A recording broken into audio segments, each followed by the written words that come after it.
हाय, मी सपना. मी परतवाड्याला राहते आणि स्वयंपाकाची कामं करते. आपल्या मराठी लोकात एक म्हण खूप प्रसिद्ध आहे, गरिबी आली तर लाजू नये आणि श्रीमंती आली तर माजू नये. मग मी असं का म्हणते सांगते पुढे. झोपेतून उठली, डोळा उघडला तर अचानक फोन वाजला आणि बाहेरगावी मला जायचं काम पडलं. मी रात्रीच कामावर सुट्ट्या वगैरे काहीच सांगितल्या नव्हत्या. मग आज सकाळी फोन करून सुट्ट्या सांगून घेतल्या. चेहऱ्याची तर माझ्या सगळी वाट लागली बघा. अगोदरच माझ्या चेहऱ्यावर वांगाचे डाग होते आणि आता तर मोठे मोठे घामबेंड आले. काय करू, उन्हात दिवसभर भटकत राहते, त्याचा परिणाम चेहऱ्यावर तर होणारच आहे ना.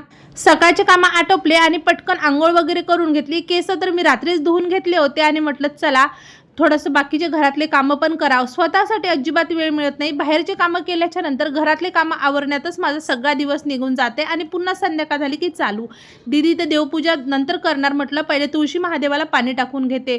पावसाचं तर काही नाव नाही आहे. आता त्याच्यानंतर मला बनवायची सोयाबीनच्या वड्याची भाजी. मी त्याच्यामध्ये कांदा, अद्रक, लसणाची पेस्ट वगैरे काहीच टाकली नाही. मी कोरडा कांदा लसूण मसाला आणला होता, तोच याच्यामध्ये टाकून घेतला आणि छान मस्त तर्रीदार मसाल्याची सोयाबीन वड्याची भाजी करून घेतली. जास्त प्रमाणात नाही केली, थोडीच केली कारण की दीदीच होती जेवायला.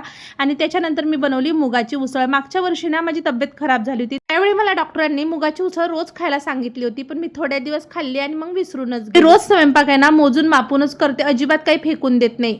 एवढी महागाई झालेली आहे ना, तरीही आपल्याला सगळं काही भरपूर खायला मिळतं.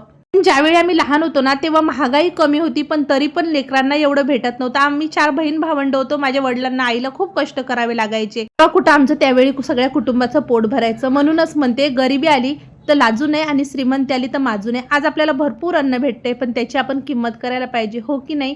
तुम्हाला माझे व्हिडिओ आवडत असतील तर नक्की माझ्या चॅनलला फॉलो करून घ्या. पुन्हा भेटू एकदा. बाय सगळ्यांना.